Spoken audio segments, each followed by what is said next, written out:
There we go, recording in progress. All right, so welcome everyone again to our May monthly meeting. Woody, thank you for being here as our presenter. I'll let you introduce yourself and share your background, and I'll just go on mute and bring out questions as they come up. Great, Jennifer. Thank you so much. I just shared my screen. Can everybody see that okay? Is that working out? Yep. Oh, great. Thank you so much. Before I begin, I just want to do a land and water acknowledgement. I was doing a land acknowledgement, and then I thought, we're water people, right? We spend time on the water as well. And the water, critically important to the tribe's past, present, future. So I'd like to acknowledge that I am currently on the traditional land of the first people of Seattle, the Duwamish, past and present, and I honor with gratitude the land and the waterways of the Duwamish tribe and all of the other tribes whose land and water that I use. And I'll talk about some of them in a little bit. So I just a little bit about myself and how I got into kayaking. I grew up on the East Coast and played around in the ocean my whole life, but had never been in a kayak. And I saw a paddling magazine when I was in the East Coast, and it had a story about kayaking in the San Juans. I just thought it was the coolest thing ever. And so when I moved out to the West Coast for graduate school, I actually went to Oregon State in Corvallis and studied oceanography. I decided to do a trip to the San Juans, and it was amazing. I fell in love with it. And so after I finished my master's, I needed a break. I needed to get back outside and do some fun stuff. I applied to be a sea kayak guide in the San Juan Islands. And much to my shock, I got the job, which kind of blew my mind. And so I did that for several summers in my 20s and had a great time. And then, life went on, and I'm a college professor down here in Seattle, and it gives me plenty of time to get on the water. And I met my wonderful wife, Jovanina, who I think is on the Zoom right now. And I got her into kayaking, which was great. As I was saying before, I got her into kayaking, and she got me into scuba diving. And we both love the San Juans. I loved it more for sea kayaking, and she loved it more for scuba diving. And anyway, so long story short, in the summer of 2020, we were in the midst of the pandemic. Everybody was in lockdowns. The world had basically come to a standstill. She and I decided to do a 6-week kayak trip from our neighborhood in West Seattle, which is here on the map down here, that little red line. And we paddled from there all the way up through Puget Sound. We went through Deception Pass, and then we went up into the San Juans, and we spent 3.5 weeks or so paddling all around the San Juan Islands, up to Sucia and Patos, down and around Stewart, the west coast of San Juan Island, Cattle Pass, and then eventually we made our way back down into Hood Canal. And it was an amazing trip, and I've written a lot about it. You can check it out on my blog, which you can access, woodymoses.com. It'll take you there. It's called the Kayak Chronicles, and I'm using that as the basis for a book I'm working on right now about the Salish Sea, about the San Juan Islands. And so I've been doing a lot of research about this area. And so when Eva told me that you guys were doing a trip to Orcas Island, I got really excited at the opportunity to talk about this, because I've been thinking a lot about this, and I just love this area. It's really, really cool. So I'm really excited for all of you who are going on this trip.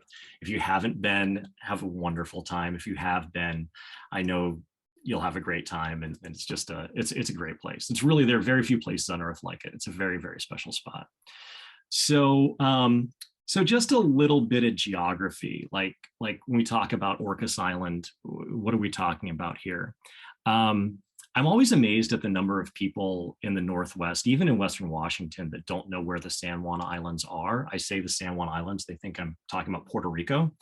But it's this collection of islands up here inside this inland sea that we have called the Salish Sea, which is made up of the Puget Sound, the Strait of Juan de Fuca, the Strait of Georgia, and then this area in the middle here that includes the San Juan Islands on the U.S. side, and then on the Canadian side there are the Gulf Islands, which are also really cool, but you have to cross a border to get to those, and that that can be challenging at times.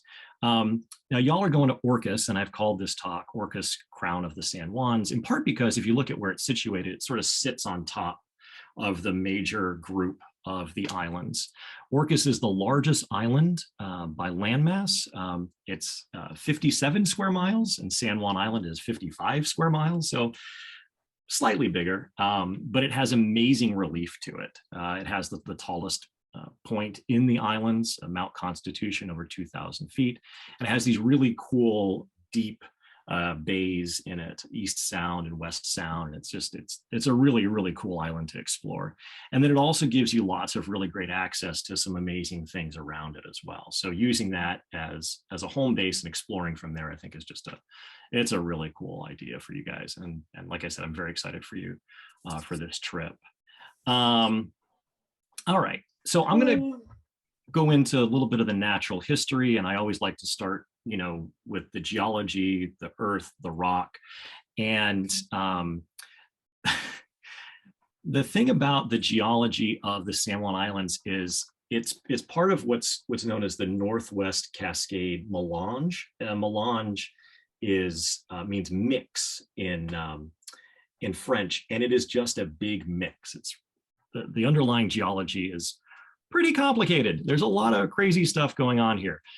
So I'm going to just say that there's a lot of cool, crazy stuff going on, and leave it to people who are more geologically minded than I am. But as you can see from this map, there are a lot of different underlying rocks at play. But I will point out two interesting ones that you should be able to see while you're up there. One is the Orcas Chert, and it's this funky, swirly formation. It's a very, very hard rock. And it's made from silica and the skeletons of marine organisms, such as radiolarians, diatoms, marine sponges that have been compressed and metamorphosed over long, long periods of time. And then with all of the deformation that's occurred because of the plate tectonics of the Northwest, it's gotten sort of twisted like that. So anyway, that's one thing to look out for, the Orcas Chert. And the other one are the pillow basalts, or sometimes called pillow lava. And it's these bulbous formations, and you'll often see these along the shoreline. And what's going on here is there was lava that was extruded into the water, and because it hit the water, it cooled down very quickly and made these sort of bulbousy, round, sort of pillowy forms. So if you see those, you can identify that as the pillow basalts. You guys get a lot of basalts down there in Oregon as well, so you're probably pretty familiar with that. Now, geologically speaking, the most important event, without a doubt, was the last glaciation that reached its peak, its southernmost extent, about 15,000 years ago or so. As the glaciers came down from Canada and from the mountains, they completely inundated what we now think of as the Salish Sea, Puget Sound. And they were really, really, really thick. They were over 1,000 meters thick above Seattle. And so that's what this image here is showing. We always have to show the heights of things in Seattle in terms of space needles. So that's, 5 space needles tall. But it was actually thicker up in the San Juan Islands. It was 1,600 meters thick. And the weight of those glaciers pushed down on the crust of the Earth. And as they retreated, the crust is still rebounding from that. So whereas many places in the world are concerned about sea level rise, and rightly so, the land here is actually rising faster than the sea level itself. So it's kind of keeping up with that, which is kind of neat. The really big important thing for kayaking that the glaciers did is they carved out these really cool channels that we get to explore. And they made these really awesome deep bays, such as East Sound. They made some really deep channels like Harrow Strait and Rosario Strait, of course, the main channel of Puget Sound, which are, at some points over 1,000 feet deep, really, really deep. And that creates a really neat opportunity for anybody that's interested in marine science and marine critters, because you have near shore, you have real true oceanic pelagic organisms that are right next to us. So you get real deep ocean stuff right at our back door, which is how you can get things like oarfish that come into like Bellingham from time to time, which is pretty great. All right. Add here. Some of the remnants of the glaciers can be seen on land, things like this large erratic, which is just a big old boulder that was dropped off by the glaciers. That's on Jones Island. I imagine you guys might be paddling to Jones when you're up there. It's a really great island to camp out on or just explore for the day. And then a lot of glacial deposits, particularly these moraines, a lot of soft, silty glacial stuff that you can see where it's been worn away along the coastline. A lot of our beaches here in Puget Sound are being nourished by these old glacial deposits. You see them more down like in Whidbey and Camano Island. And they're not real stable, and they have a tendency of letting go. And when they do, it can be quite catastrophic. And you hear about that in the news from time to time. But that's another remnant of the glaciers you'll see. So in terms of the human history, I have to go back to when the glaciers retreated. And basically, as soon as the glaciers retreated, there were humans here. And how they got here is being debated. My favorite hypothesis is something known as the Kelp Highway. And part that's because I have a fondness for kelp, but it also makes a lot of sense that humans coming over from Beringia, that's what the area of the Bering land bridge, and Asia, very well likely would have followed the coastline because there was a lot of really good food, a lot of high fat content things, fish, marine mammals for them to hunt, and made their way down into North America that way. The challenge with this is the evidence of it has been inundated as sea level has risen.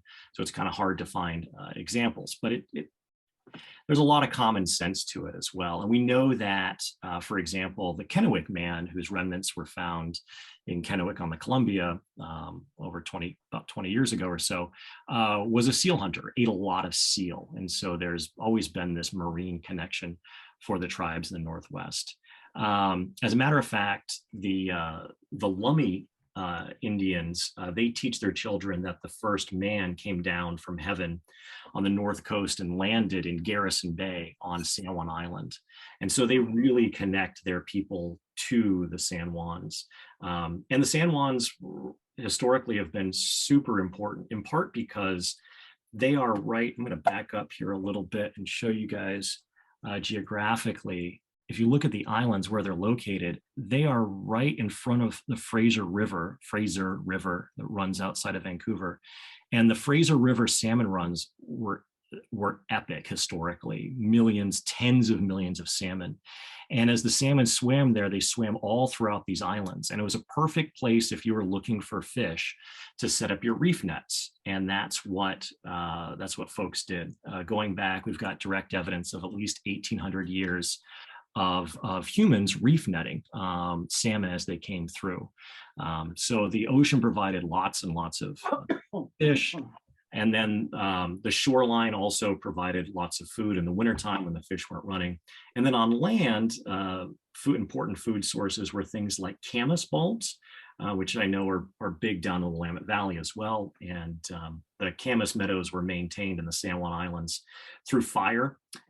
Similarly, they also maintained oak as well, which is also a very important species for tribes up and down, throughout the Northwest. And still are, right? Still super, super important. I could go on and on about that, but I'm going to kind of move ahead and talk about when the Europeans arrived, and point out that Orcas Island, I always thought it was Orcas Island, like named for the whales, but it's not. It's named for this guy, who is Juan Vicente de Güemes Pacheco de Padilla y Orcasita Segundo Conde de Revelado. And who is this person? He was the second viceroy of Mexico. So he was the Spanish king's representative in Mexico, who led, or he didn't lead, he paid for the expedition basically for the Spanish to go and check out the north coast of North America in 1791. And that sort of was the beginning of Europeans entering into this area. And again, it could go quite deep into that. There's a lot of sad history there. Very well worth exploring and looking into. And there are remnants of it all over the place. There's a bay on San Juan Island called Smallpox. It's where the San Juan County Park is. And it's a very famous spot. We used to launch our kayaks out of there all the time.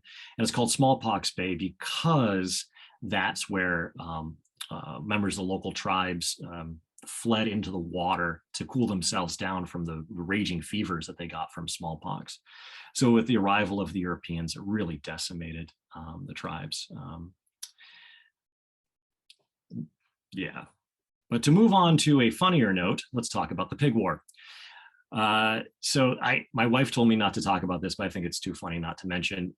So back in 1859 or so, the U.S. and the British, aka Canada, had a border dispute over where the border should be between the two countries. And the British wanted the border to be right down Rosario Strait, which would give them the San Juan Islands. The Americans wanted the border at Haro Strait, which would give the U.S. the San Juan Islands. And so the San Juans themselves were disputed territory. You had settlers who were living there, and then you had troops, et cetera. Anyway, one day, somebody's pig walked into somebody else's garden, started eating it, and they shot the pig. It was an American pig shot by a British person, from what I can remember. And it was a big deal, and they thought it was going to blow up into this big war between these two countries. And it never did, thankfully, because we're talking 1859. The U.S. had much bigger problems occurring with the Civil War about to start. So, focused on that for a while. And then finally, it was Kaiser Wilhelm of Germany that decided on the border and chose Haro Strait, which gave the San Juans to the United States, which I am very happy about because it means that I don't need a passport when I want to go to Orcas Island. Okay, so that's a little bit of the human history. I want to talk a little bit now about the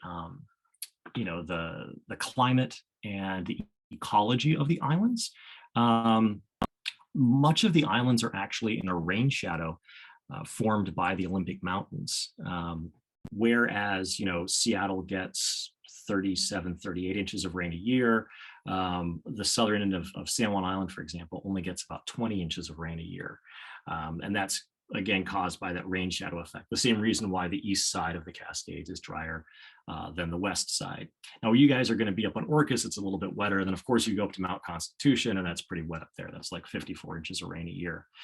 But it has a big effect on the terrestrial ecosystems in the San Juan. So the forests of the San Juans are dominated mostly by Douglas fir with some western hemlock, and Doug fir tends to be more of a drought tolerant species. And you find very, very few deciduous trees because they really need a lot of water, very few maples and other things. And you do find a lot of madrones, those absolutely beautiful madrones, which I just think are gorgeous trees. And I always associate with the San Juan Islands. They like a much drier soil. They do quite well in those drier soils. So whenever you see those, you're in a relatively dry place. The other habitat that you see in the islands is what's called the North Pacific herbaceous bald and bluff. And it's these beautiful meadowy areas. And this is one of the areas that was historically burned in order to maintain camas meadows and oak meadows too, or oak savanna, excuse me. And camas, the bulbs were eaten, and the oak produced acorns, which was able to sustain deer populations and also could be eaten as well. And you'll see a bunch of these. This photo here was taken on Turtleback Mountain, which is a great place to explore if you're wanting to explore some of the land on Orcas Island. And that's looking south down at Shaw Island, and the Olympic Mountains are in the distance. Cool shot. Now, an extreme example of the the herbaceous bluff is Spiden Island. And I'm not sure if anybody's going to paddle over to Spiden. It's kind of a tricky place to paddle to from where you guys are going to be out on Orcas Island. But Spiden is a funny place. It was homesteaded by the Chevalier family for many years. And then in the 1960s, it was bought and turned into a big game reserve. And they brought in all these different animals, ibex, mouflon sheep, et cetera. And they were going to have people come in and hunt them. So it was going to be like an African safari. And they call it Safari Island. But there was a big outcry, and so it never happened. And they tried to get the animals off the island, but it didn't work, and some of them are still there. So if you have a chance to paddle on the south side of Spiden, you'll see these funny animals that are grazing, and it looks like an African savanna. And because of all the grazing, they've just there are no trees growing, and they've grazed the grass down to like almost nothing. And it's a really wild place to see. You can't land on the island, but it's really fun to paddle around. Though the currents there can be quite treacherous. So you want to be careful of that. Another beautiful example of these herbaceous balds is Yellow Island, which is owned by the Nature Conservancy. It's part of the Wasp Islands, which is southwest of Orcas Island. And it's burned regularly. They've actually burned it over 20 times in the last 30 years. And because of that, it's maintained the camas meadows, and you have beautiful buttercups and paintbrush and a great diversity of flowering plants and bird species as well. It's a really great spot. I would strongly recommend going there. You do have to make sure it's open. When I took these photos a few weeks ago, my wife and I were there. It was open from 10 a.m. to 4. Thing to know about Yellow Island is you cannot eat on Yellow Island. So if you want to eat, have a bite to eat in your kayak before you get out on the island. But it's well worth the visit. And no bathroom. And no bathroom. That's the other thing. There's no bathroom on Yellow Island. So make sure you go before you go. Cool. This is kind of a good spot to stop for a second, ask if there are any questions. Are there any questions in the chat or not? So far, I haven't seen any in the chat, but if anyone wants to come off mute and ask one live, you're welcome to, or put it in the chat and I can read it out for you. Okay. Right on. So I had a question. Sorry. Yeah, go for it. Hey. We were wondering why you can't land on Spiden Island. Did you say that and I missed it? Oh, I'm going to talk about that a little bit more later on, but no, it's great. So I'll skip ahead. What the heck? I'll skip ahead. So one of the before you skip ahead, there was also a question if you need to have a passport for orcas. No, you don't need it. You don't need a passport. You don't need a passport. So the thing about Washington State, and this blew my mind when I first moved here, is most shorelines in Washington are private, right? They're actually up to the high tide line. So whereas in pretty much the rest of the country, the public has access to up to high tide, in Washington State, that's not necessarily the case. And there's a long history behind it, and it actually contradicts federal law, but nobody's ever bothered to protest it, in part because they don't want to deal with the ramifications of what that means. And so what's nuts here in Washington State, you can actually own down below low tide. Like you can own the land underneath the water. So that if you're a kayak, this is actually really important for kayakers to know. If you're a kayaker and you got to take a pee and you pull up on a beach, you could literally have somebody standing there with a gun saying, "Get off my beach," and you have to get off their beach. Like it's kind of crazy. So Spiden is a private island. Like it is a private island. It'd be like walking into somebody's front yard or something. Yeah. There are certain, I knew of a kayak guide who was leading a trip, and one of his clients capsized, which is an emergency situation, and they landed on Spiden to get help. And there were security guards there within a half hour, making sure that they did not leave that spot. Yeah, So anyway, that's one of those things. It's good to know about when you're paddling around the islands. There are only a handful of places. I'm sure who's ever leading the trip should know exactly where you can launch and land. Yeah. All right, so a little bit about like the marine ecology of the area. So not surprisingly, we're talking about, North Pacific water. It's cold, right? Really cold, like, 52 of a high and 42 of a low at the surface. Like it's really cold water. I'm curious if for the folks who are going on the trip to Orcas, if you're going to be wearing dry suits or wetsuits or how to handle that. In September, it's sort of shoulder season. I can say when we did our trip in August, it was like 80 degrees some days and paddling in a dry suit. Unless we were doing a big long crossing or we were going to be experiencing tide rips or something, we didn't worry about it because the risk of capsizing wasn't that big. Also with two of us, if one of us fell, then the other one could help us get out of the water quickly. But you do have to be really conscientious of how cold the water is. But because the water is so cold, it means that it's able to mix from top to bottom without getting too deep into the oceanography. Basically, the bottom of the ocean is really cold, and that's where all the nutrients are. And if you can bring that cold nutrient water up to the surface where the sunlight is, then you have a lot of growth. So on the Oregon coast, we have what's called wind-driven upwelling that creates this. In the Salish Sea, what we have is we've got big tides. We've got 13, 14-foot exchanges, tons and tons of water just pouring in and out. And as that water pours in and out, it mixes, and it's able to mix those nutrients from the bottom up to the surface.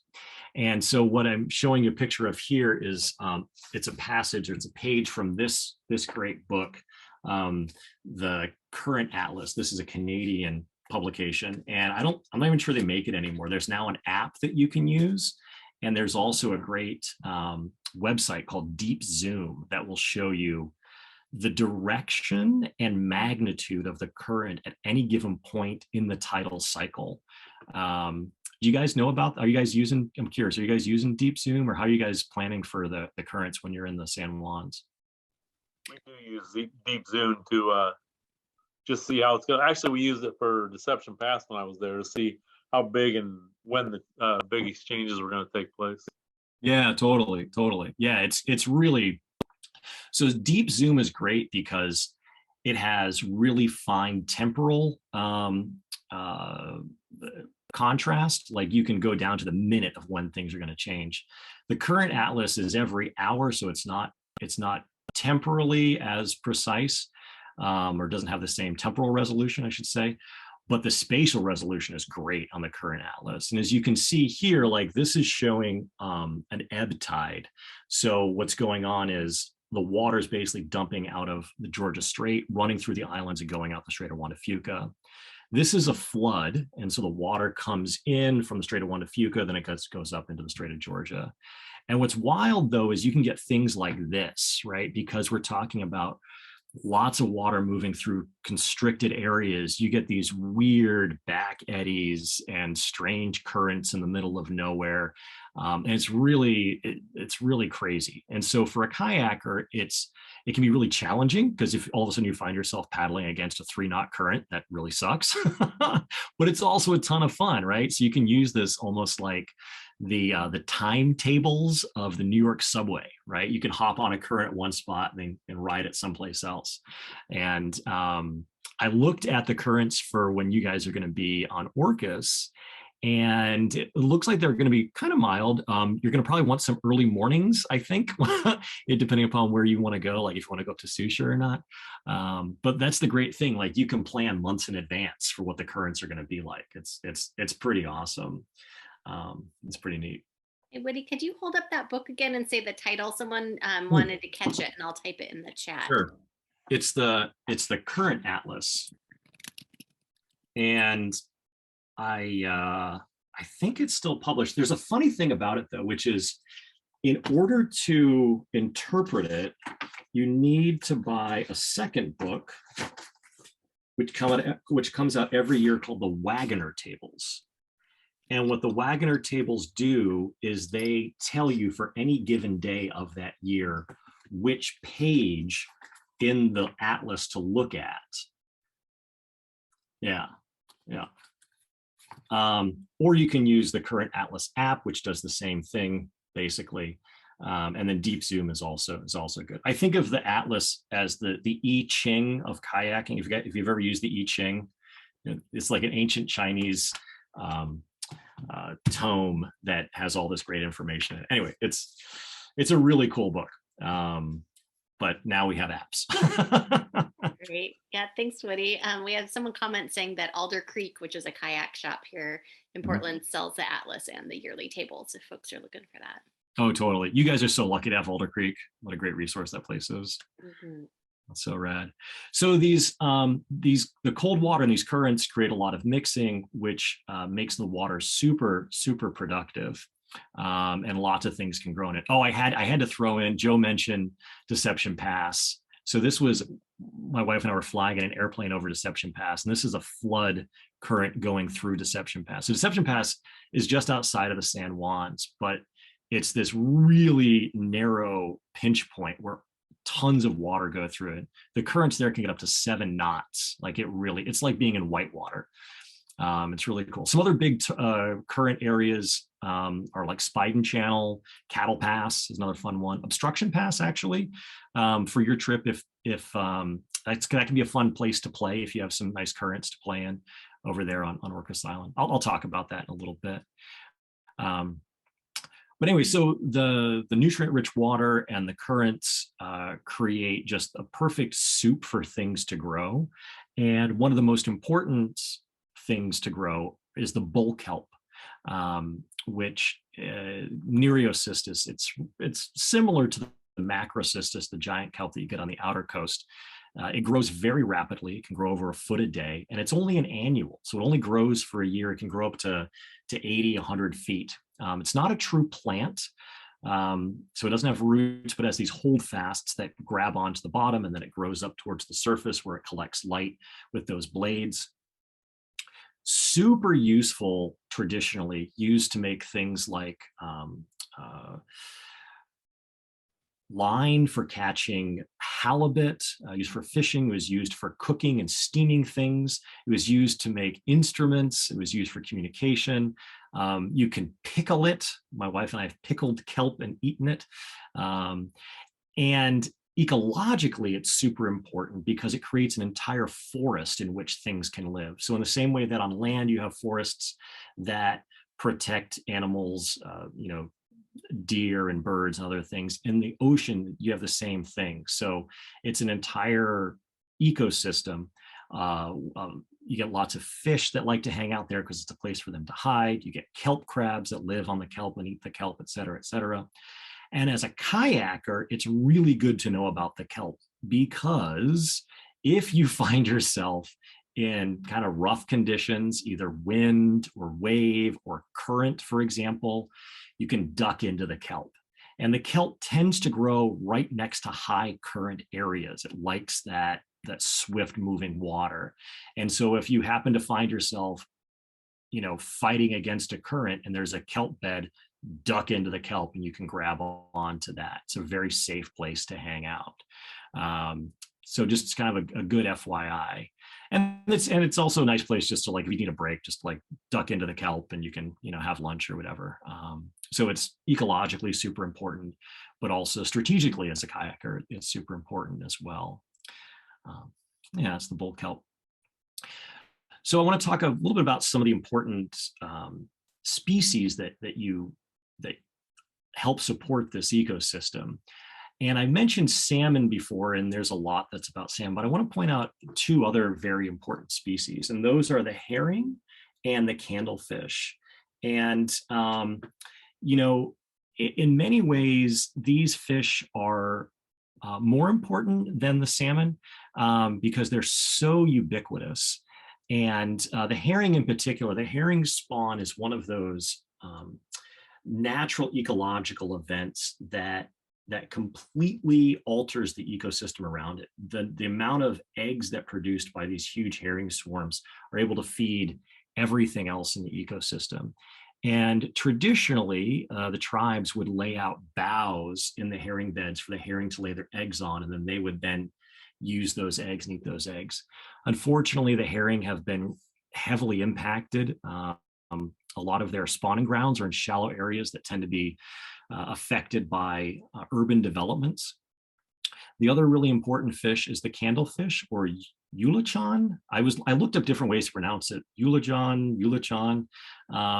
And it's called the candlefish because it is so rich with oil and fats that it can literally burn. And it actually carries more fat content in it than herring does.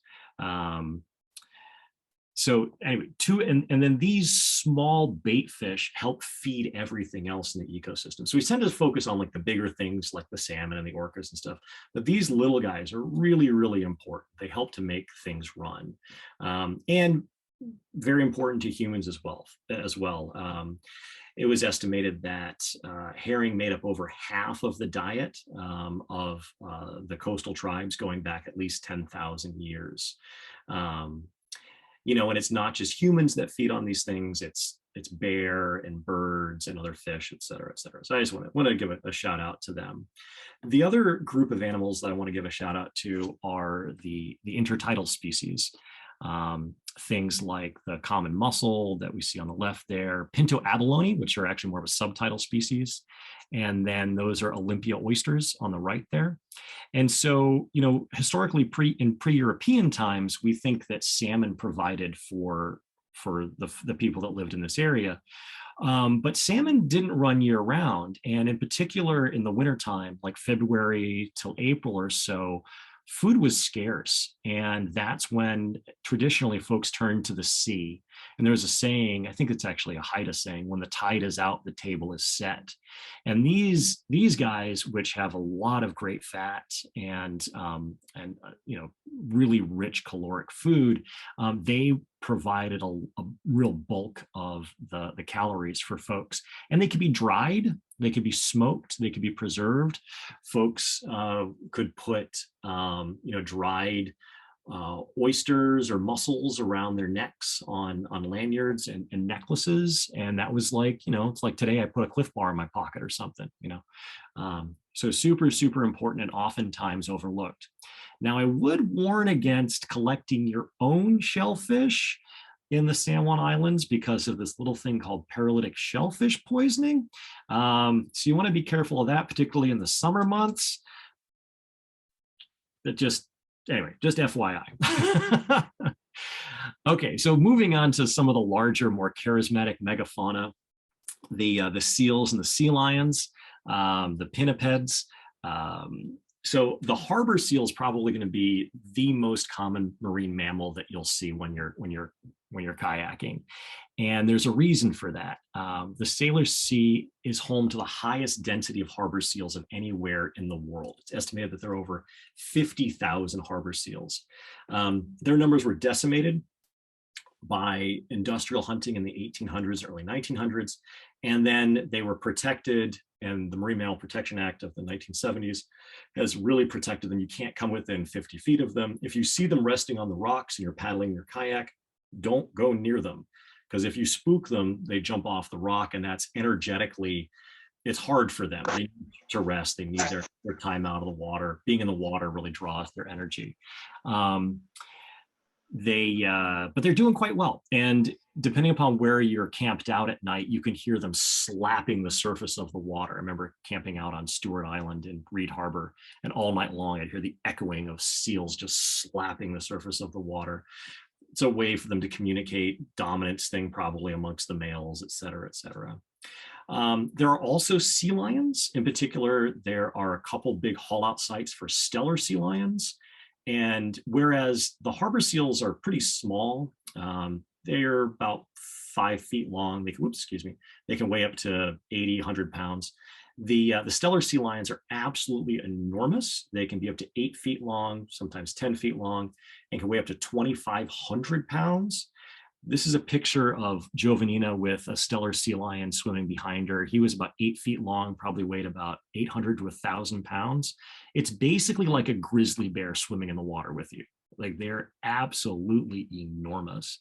And most of the ones that we see in the San Juans are males. They come down from Alaska. They kind of go on their walkabout male excursion thing, and they kind of do their male type stuff. Anyway, they're not there to reproduce. They're more just to like get food and have adventures and stuff before they go back and mate. But they're really cool. And it's gonna be a little bit late in the season. You might still see some of them. There's a really great spot north of Sucia where there's a real big haul out site. You might see them up there if you guys are going to paddle up to Sucia, which I would strongly recommend. And of course, the most charismatic of all the megafauna are the orcas, the killer whales. And we have 2 different subspecies in our waters. There are the residents, which are fish eaters. And then there are the transients, also known as the bigs, named after a researcher with the last name Biggs. And it used to be, back when I was guiding 20 years ago, that the residents were around all the time. That's why they were called residents. But they're not as common anymore, in large part because the impact of the salmon runs. They feed almost solely on Chinook. And the Chinook numbers have been way, way down in the Sailor Sea. And so whereas they used to be able to hang out on the west coast of San Juan Island by lime kiln and just eat salmon all day long, because of the decreased salmon runs, they have to travel farther and farther to get their salmon, which actually makes them more like transients. The transients feed on marine mammals. That's a picture of a transient going after a Dall's porpoise. Transients are the ones that you'll hear about, like, going after sea lions. They'll go after large whales. They'll eat gray whale calves and that sort of thing. They hunt in packs of 3 or 4, whereas the residents have bigger pods of like 20 to 40. We're seeing more and more transients, in part because our marine mammal population, like our harbor seals, are doing well. They're coming in for food. And so there's a good chance that you guys will see orcas. But they're probably going to be the transients where you're going to be at over there around Orcas Island. You'll see, there's a good chance you'll see them over there. But the residents do tend to return at that time of year again, sort of late summer, early fall. So you might be able to see the orcas, the resident orcas, excuse me. And they're sort of the rock stars. There's a whole thing.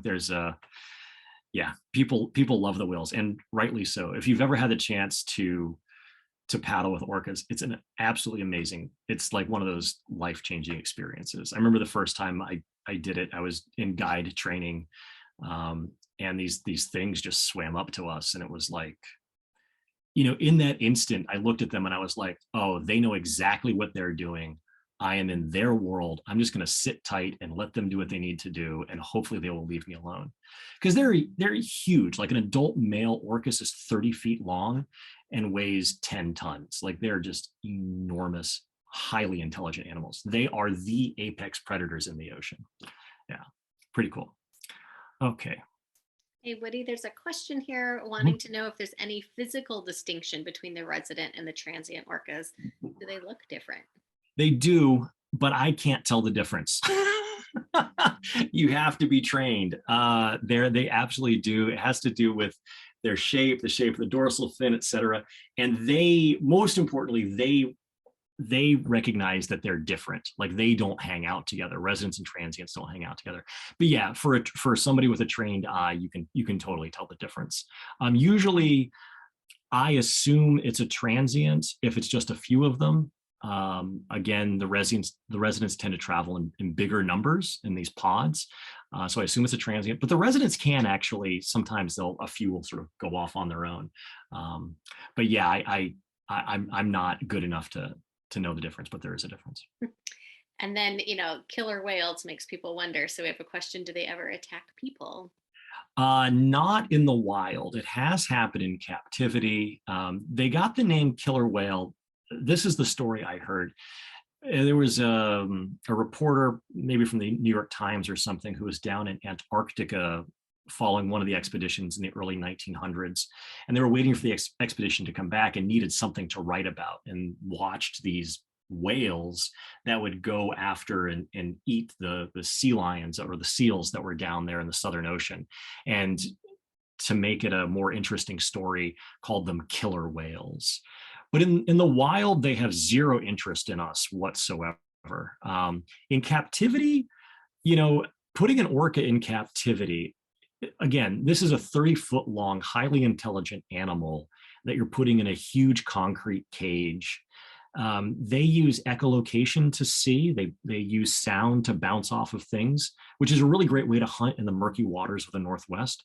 But when you're in a giant swimming pool, it would be like having constant interrogation of having like loud noise and bright lights shine in your face nonstop 24/7. I mean, it would drive you mad totally.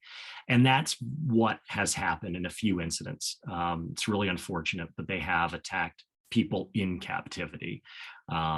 It's awful, but they're also basically being tortured at that point. It's really horrible. It's horrible all around. Yeah. Okay, as I mentioned before, the shorelines in Washington state are private. So when it comes time for you guys to explore and to go paddling around Orcas Island, there are a few places that you can launch from. You can't just like launch from anywhere. So I want to just talk about, I'm sure you guys will have your itineraries, but just some of the places that you'll probably be launching from. So you're gonna be staying at West Beach on the west side, which is actually right around the corner from Beach Haven, where my wife and I got married. It's a great spot. So you can launch from there. You can also launch from Deer Harbor down on the southwest corner. And that's great if you want to explore Jones Island or the Wasp Islands. There's a North Beach just north of East Sound. It's at a roadhead. It's a very tight little entrance. It's a big beach, but it's mostly private, but there is a spot that's public. And that's where you want to launch if you're going up to Sucia or Patos and you don't want to have to paddle around Point Doty. Warning, there are some dogs on that beach that think they own the beach and they will pee on your kayak. I know this because they've done it to me twice. Just some inside knowledge. If the weather is rough and you want to protect a place to paddle, paddling straight out of East Sound is fine. That's pretty protected water there. You can also launch out of Olga, which is this cute little town thing. It's just a small little hamlet, and that's good if you want to go down into Obstruction Pass and kind of play in that area. And then Doe Bay, you can also launch from Doe Bay. I think you might have to pay if you want to launch from there. And then you can launch from the Orcas ferry terminal. I've never done it, but supposedly it's possible. So some of the different paddling locations, East Sound, like I said, is great for a protected paddle. If you're kind of a beginning paddler and you want to take it easy, it's a nice mellow paddle. You can go down to sort of the bend, the crook in the island there. There's a spot called Seal Rocks. It's a haul out site. You can see seals and eagles and osprey and that sort of thing. It's a nice spot. Jones Island and the Wasp Islands are stunning. They're really beautiful. They're mostly protected. Get a little bit of current. If the wind picks up, you could, but it's mostly protected. It's just a gorgeous area. You can get there from Deer Harbor. That's where Yellow Island is. I would strongly recommend going there, particularly for folks who don't want as adventurous of a paddle. It's a really great spot. You can just explore that all day long. And then for the more advanced paddlers, leaving from North Beach and heading up to Sucia, Patos, and Mesha. Sucia is amazing. Now, and this is the pictures here, those cool sandstone formations, that's Sucia Island, that's on Sucia.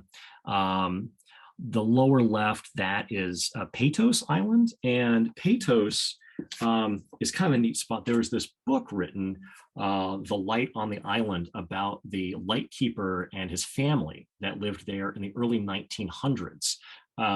It's quirky. If you want to know a bit about like early 1900s homesteader life in the San Juans, this is a good book. Another great one, by the way, is this one, Living High, by June Byrne. They also basically homesteaded in the islands in the 1920s, and there are some tough people, let me tell you. So anyway, Sucia is great. The only thing with Sucia is it's a very common spot for boaters. So you can actually, there can be a lot of boaters there, cruisers, etc. So it's not the most private location, but there are a ton of little bays to duck into and out of. It's really cool. And then the upper right image there, that's that stellar sea lion haul out site north of Sucia.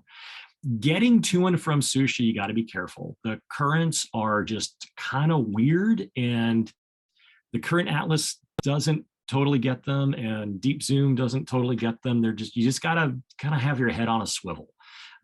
Things can be kind of tricky up there. There's Parker Reef, things kind of whip around that and cause some issues. And you can get things like this. I'm not sure you can see this, but this was on the north end of Patos. My wife and I were paddling around it. In the distance, you can see that's a big tide rip out there, and that's the mast of a sailboat sticking out of the water. So somebody was sailing there and got too close to the rocks probably and got dragged in by one of those tide rips and sunk on the rocks. So you want to be mindful paddling out there. It's big water and can be very fast moving water as well. But it's amazing. It's really great. It's a ton of fun. So if you're not kayaking, I have to put a plug in for tide pooling. There's some great tide pooling spots. Sucia is great for tide pooling. North Beach is great for tide pooling.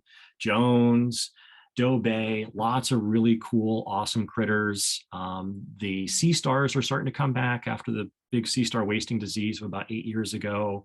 That's a gumboot kite in the lower right-hand corner, black katy chitin up there, and then aggregating anemone. So if you get a low tide and you don't feel like being in your kayak, or you stop someplace for lunch on a low tide, definitely check out the rocks. There's just lots of really, really cool critters. And again, people use apps. I didn't grab my book. There is a great book called Whelks to Whales. That's a really wonderful intertidal guide. If folks want, I can put together a list of like a whole bibliography for this. I can send that to you, Jennifer, if you want. Yeah, that would be great. Thanks. Yeah, sure. Woody, there's a question. And Chris, if you want to come off mute and let us know if you heard what you wanted to hear. It looks like Chris was saying, I've never launched at town of East Sound. Please tell us more. Chris, did you have more that you wanted to hear about that? Yeah, where do you launch there south of town? I've launched on the north end. Right. But I've not launched right there. So there is a little park. Let me see here. Let's just pull up Google Maps. And I'll stop my share. While you're looking for that, I'll tell you that I took some pretty extensive photographs of the dock at where the ferry comes in, but not the ferry landing, like right next to it. Right. And it'd be a real good place to launch a kayak. I think there's like one tight corner, but it's ramps, and then there's all that parking. That's the real bonus. Oh, right. Yeah, that's a good point. That is a good, you can just leave your car right there. Yeah. Let's see. Okay, I'm gonna drag Yeah, this. in town, there's maybe like 5 parking spots or so that are right by the beach.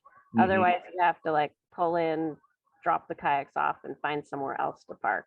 Exactly. That's my wife chiming in there. And that goes for some of the other launch spots on the island as well.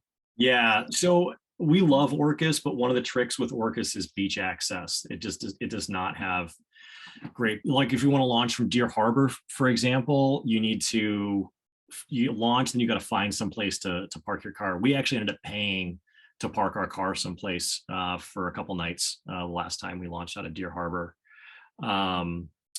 So can you guys see this? This is East Sound here. This is the town. Brown Bear Baking Company, which is awesome. They have like the best sandwiches in the world. Strongly recommend that.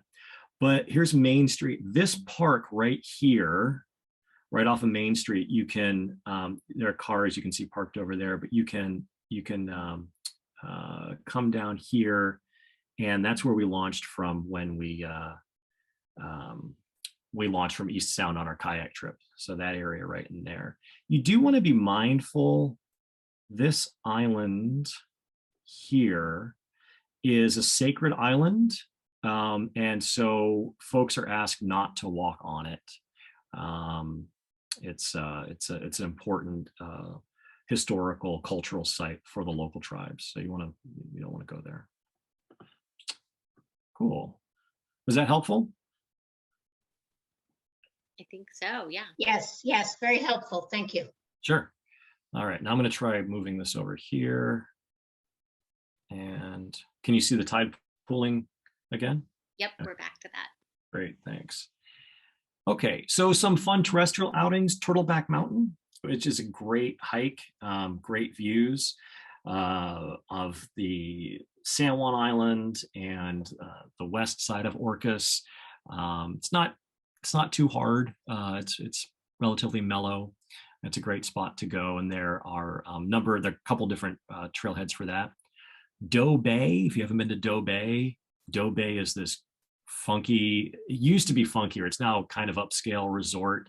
They've got outdoor hot tubs right on the water and saunas and a really great restaurant, all organic food. We celebrated Thanksgiving there one year. My brother got married there. It's great. And you don't have to stay there to use the hot tubs. You may want to call ahead or look on their website about what their policy is vis-a-vis COVID. But last I heard, they were open, but you could only go for like certain time slots. So if that's the kind of thing you want to do, you might want to book ahead for that. But Doe Bay is great. Only downside of Doe Bay is on the other side of the island, so you got to drive to get over there. And then, Moran State Park and Mount Constitution has tons of hiking trails. That's a view from the top of Moran State Park. It's absolutely beautiful. And then the lake at the bottom, which the name of that is escaping right now, is a great place to play and hang out and actually to work on rolls and other techniques. Those are our boats. That's my wife over there checking out. That was her birthday. We were up there last year during that massive heat dome. We got lucky enough to be in the islands. And so we spent the day just like in the lake, having a good time. It was really nice. It's really nice. Cool. So that's about it. I like I said, I love the San Juan Islands. I love Orcas Island. I want to leave you with this image. That's my wife. We're paddling around Turn Point on Stewart Island, and this is just, whenever I think of paddling in the San Juans, this is what I think of. It's gorgeous coastline, amazing landscapes, beautiful water. There's so many great memories. I'm really excited for you guys to explore the area. So I just want to thank you and say I hope I get to see you on the water.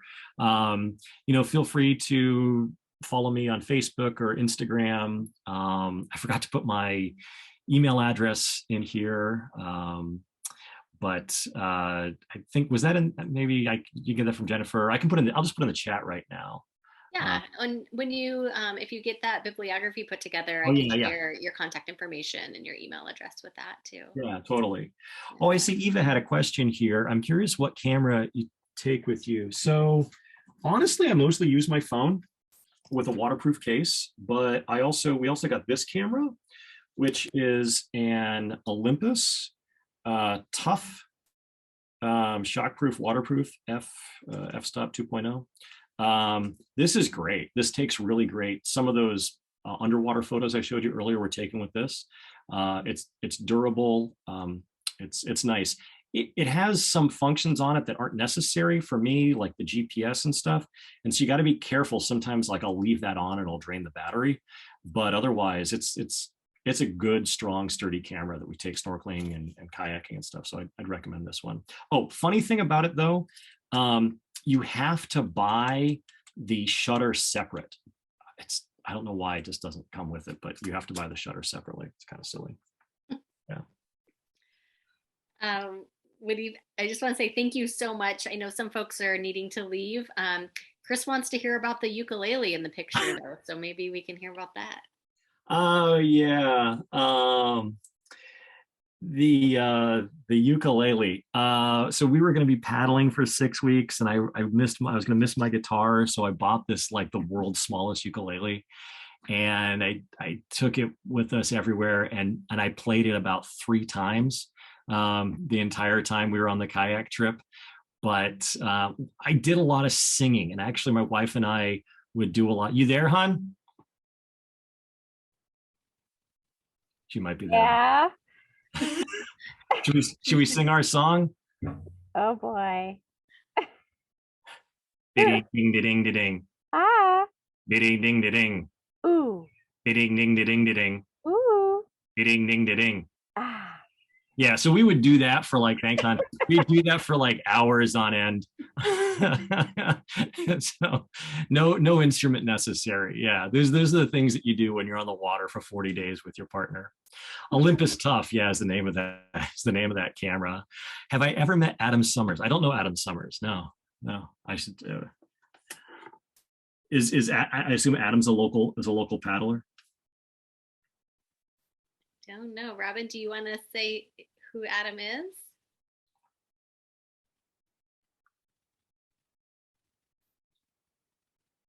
San Juan marine biologist, nice.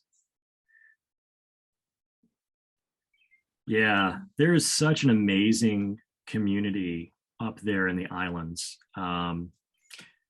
Yeah, it's great. After we did this trip, Giovanina and I lived at the Friday Harbor Labs, University of Washington's research labs up there outside of Friday Harbor, and it's just so awesome to be surrounded by so many people who are passionate about marine life. It really is an amazing hub. And there aren't many places like that left. There used to be more marine stations around the world, but they've been kind of changing, closing, and becoming other things. But it's a really special place. And there's like the Sea Dock Society is up there, based out of Deer Harbor. They do some really great work. Joe Gatos, he's an amazing videographer and marine biologist. Cool. I will check him out. Adam Summers. Is he the current director of the? When we were up there, it was Megan. Yeah, I don't think he's the director. Yeah. Maybe one of the researchers. Mm-hmm. Yeah. Thank you all. Yeah, thank you, Woody. We really appreciate your knowledge. I'm seeing lots of thank yous have popped up in the chat, so I know folks were excited to hear about it, and both folks that are going on the OOPS trip and people I think that are just going on their own. So thanks everyone for coming. For June, we'll be virtual again. I'll get that information out as soon as I get the speaker confirmed. And then, hopefully for August, we'll do some sort of hybrid event. And yeah, Woody, thank you. Feel free to email me with the follow-up information. I'll get it sent out to folks who were here tonight. And we will get this recording. I'll stop recording here in a second. Our president does a little bit of editing to get it so that it's, whatever, the front and the end nailed in there. And then we post it up to our YouTube channel. And so I'll make sure you get a copy of that, Woody. Wonderful. Thank you all so much. Hope to see you on the water. Be well. Thank you.